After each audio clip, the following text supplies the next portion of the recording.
मंत्रालय में कैबिनेट की बैठक में कई महत्वपूर्ण निर्णय लिए गए। मंत्रिपरिषद ने Chhattisgarh state power distribution company द्वारा केंद्रीय सार्वजनिक क्षेत्र के विद्युत उपक्रमों से खरीदी जा रही बिजली के भुगतान की सुरक्षा के लिए वर्तमान त्रिपक्षीय अनुबंध के स्थान पर भारतीय रिजर्व बैंक के दिशा निर्देशों के अनुरूप डायरेक्ट डेबिट मैंडेट व्यवस्था लागू किए जाने के प्रस्ताव को मंजूरी दी है। इस निर्णय से एनटीपीसी सहित अन्य पीएसयूज से विद्युत आपूर्ति की निरंतरता सुनिश्चित होगी तथा भुगतान सुरक्षा की व्यवस्था आरबीआई के वर्तमान प्रावधानों के अनुरूप हो सकेगी। राज्य शासन पर इससे कोई अतिरिक्त वित्तीय भार नहीं आएगा, क्योंकि वितरण कंपनी द्वारा भुगतान की व्यवस्था पूर्ववत रहेगी तथा आवश्यक होने पर पहले लेटर ऑफ क्रेडिट की व्यवस्था प्रभावी रहेगी।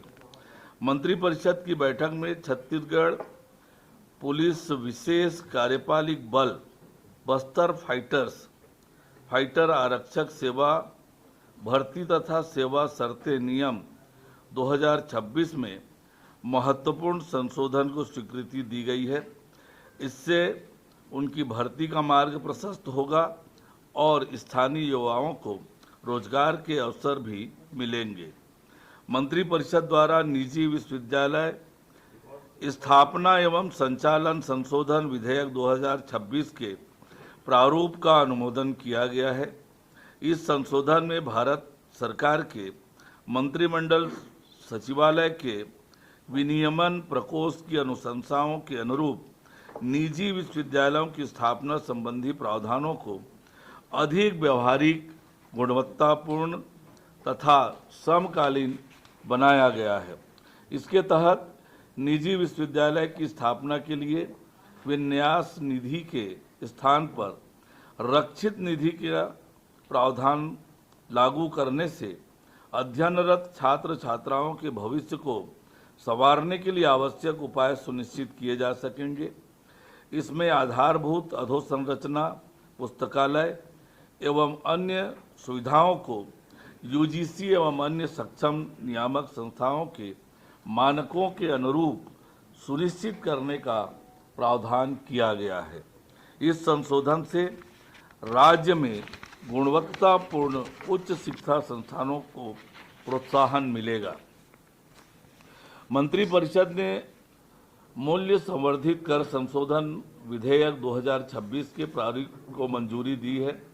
इस संशोधन के माध्यम से छत्तीसगढ़ वाणिज्य कर अधिकरण को समाप्त करने के साथ ही उससे संबंधित प्रावधानों में आवश्यक संशोधन किए जाएंगे। जीएसटी लागू होने के बाद वैट संबंधी द्वितीय अपीलों के मामलों में उल्लेखनीय कमी आई है और राज्य में जीएसटी अपीली न्यायाधिकरण की स्थापना भी हो चुकी है। ऐसे में पृथक वाणिज्य कर अधिकरण की आवश्यकता नहीं रह गई है। इस संशोधन के बाद अधिकरण में लंबित प्रकरणों का स्थानांतरण राजस्व मंडल को किया जाएगा, जिससे अपीलों के निराकरण की प्रक्रिया सुव्यवस्थित एवं अधिक प्रभावी हो सकेगी। मंत्रिपरिषद की बैठक में छत्तीसगढ़ माल एवं सेवा कर संशोधन विधेयक 2026 के प्रारूप को मंजूरी दी। इस संशोधन का उद्देश्य जीएसटी कानून को सरल बनाना, अनुपालन संबंधी प्रक्रियाओं को आसान बनाना तथा करदाताओं, विशेषकर निर्यातकों, इन्वर्टेड ड्यूटी स्ट्रक्चर वाले उद्योगों के लिए रिफंड प्रक्रिया को तेज और पारदर्शी बनाना है। इससे कर प्रशासन अधिक प्रभावी होगा, करदाताओं को सुविधा मिलेगी, साथ ही राज्य के राजस्व में भी वृद्धि होगी। मंत्रिपरिषद ने छत्तीसगढ़ औद्योगिक निवेश प्रोत्साहन संशोधन विधेयक 2026 के प्रारूप को मंजूरी दी है। इस संशोधन का उद्देश्य राज्य में निवेश को बढ़ावा देना, उद्योगों के लिए अधिक अनुकूल वातावरण तैयार करना, निवेशकों को बेहतर सुविधाएं उपलब्ध कराना है। इस संशोधन विधेयक के प्रारूप को तैयार करने में अन्य अग्रणी राज्यों की औद्योगिक नीतियों का भी अध्ययन किया गया है। इससे निवेश प्रक्रिया अधिक प्रभावी और पारदर्शी बनेगी और औद्योगिक विकास को नई गति मिलेगी। मंत्रिपरिषद की बैठक में Chhattisgarh ease of doing business विनिमय मुक्ति एवं सुविधा विधेयक 2026 के प्रारूप को अनुमोदन किया गया है। इस विधेयक का उद्देश्य राज्य में व्यापार और उद्योग स्थापित करने की प्रक्रियाओं को अधिक सरल, पारदर्शी, डिजिटल एवं समयबद्ध बनाना है। इस तरह का विधेयक लाने वाला छत्तीसगढ़ देश का पहला राज्य होगा। इसके अंतर्गत डीम्ड परमिशन, स्व प्रमाणीकरण, तृतीय पक्ष सत्यापन, जोखिम आधारित निरीक्षण तथा दोहरे लाइसेंसिंग दायित्वों को समाप्त करने जैसे प्रावधान किए गए हैं। इससे निवेशकों के लिए अनावश्यक प्रक्रियात्मक बाधाएं कम होगी, कारोबार करने में सुगमता बढ़ेगी तथा राज्य में निवेश, औद्योगिक विकास और रोजगार सृजन को नई गति मिलेगी। मंत्रिपरिषद ने नवा रायपुर अटल नगर विकास प्राधिकरण द्वारा आवंटित भूखंडों एवं निर्मित परिसरों पर देय ब्याज एवं अधिभार में राहत प्रदान करने हेतु वन टाइम सेटलमेंट स्कीम 2026 को मंजूरी दी है।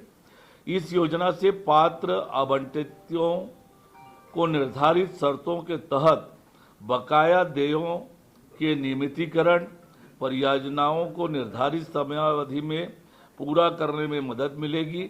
जो विकास करने के इच्छुक हैं उनको अवसर मिलेगा और जो इच्छुक नहीं हैं समय पर आवंटित भूमि को सरेंडर कर सकेंगे। इस निर्णय से मुकदमेबाजी में कमी आएगी, भूमि का बेहतर उपयोग सुनिश्चित होगा तथा नवा रायपुर में निवेश एवं विकास के गतिविधियों को प्रोत्साहन मिलेगा। मंत्रिपरिषद ने जल प्रदूषण निवारण तथा नियंत्रण संशोधन अधिनियम 2026 को छत्तीसगढ़ राज्य में अंगीकार करने के लिए विधानसभा में संकल्प प्रस्तुत किए जाने के प्रस्ताव को मंजूरी दी है। भारत सरकार द्वारा लाए गए संशोधन का उद्देश्य पर्यावरणीय कानूनों के अनुपालन को अधिक सरल, पारदर्शी और प्रभावी बनाना है। इसके तहत छोटे उल्लंघनों को अपराध की श्रेणी से हटाकर उन पर आर्थिक दंड का प्रावधान तथा दंड निर्धारण एवं अपील की प्रक्रिया को सुव्यवस्थित किया गया है। इस निर्णय से राज्य में पर्यावरणीय नियमन को सरल बनाने, अनुपालन को प्रोत्साहित करने तथा ईज ऑफ डूइंग बिजनेस के साथ प्रभावी पर्यावरणीय संरक्षण के बीच संतुलन स्थापित करने में सहायता मिलेगी। मंत्रिपरिषद की बैठक में छत्तीसगढ़ भाड़ा नियंत्रण अधिनियम 2011 संशोधन विधेयक 2026 के प्रारूप को मंजूरी दी गई है। इसका उद्देश्य खाली मकानों को किराए पर देने को बढ़ावा देना और किराएदारी से जुड़े विवादों का त्वरित समाधान सुनिश्चित करना है। इस संशोधन से भवन स्वामी एवं किराएदार के अधिकार व दायित्व को स्पष्ट किया गया है। साथ ही संपत्ति प्रबंधक, किराया प्राप्ति अधिकरण के अध्यक्ष की पदावधि और न्यायालय शुल्क से जुड़े प्रावधान भी शामिल किए गए हैं। यह संशोधन भारत सरकार के आदर्श किराएदारी अधिनियम 2021 के अनुरूप है।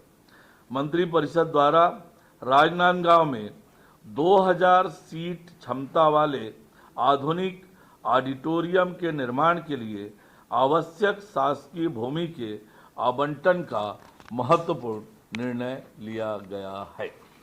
Thank you.